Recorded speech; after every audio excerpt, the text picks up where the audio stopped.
Okay, so we go directly to Daniel. Go ahead, Daniel. Thank you, Rabbi. So in regards to today's topic, I was thinking about the thickness of the walls of the pots. I remember my grandma used to have this very, very thick, heavy stainless steel pots. So how does the thickness of the walls of the pots play like a role within this whole issue of accidental splattering? Because like in my mind, I cannot see like a microscopic like droplet of liquid making all the way through the thick walls of a very, very, very thick, heavy duty, sturdy pot. So how does it play a role within this whole issue?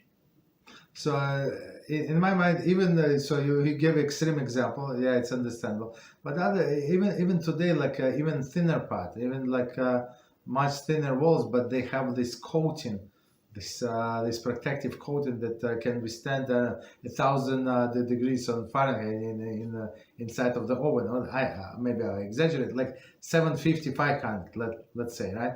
So how if they so sturdy, how this milk that is not so hot can travel through? I guess it's my understanding. It's a rabbinical decree.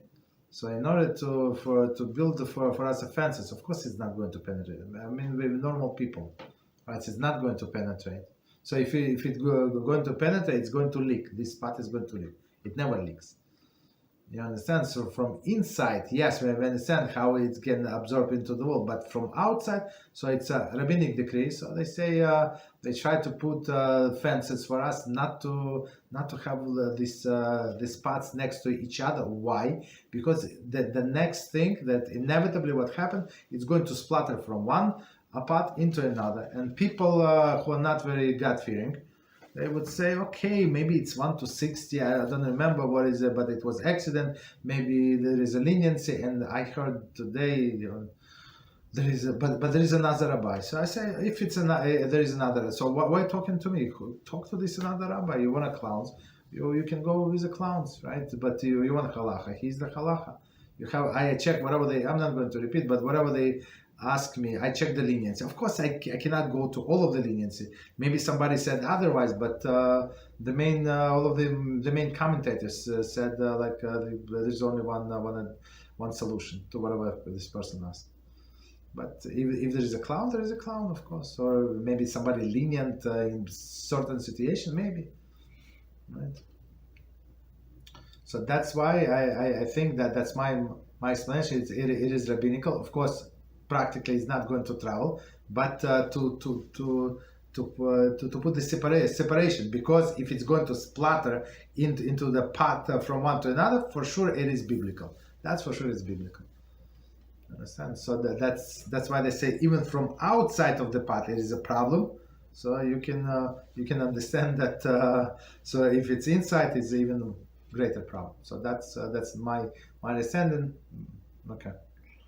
Go ahead. So it's less than 1 to 60. It should not avoid even.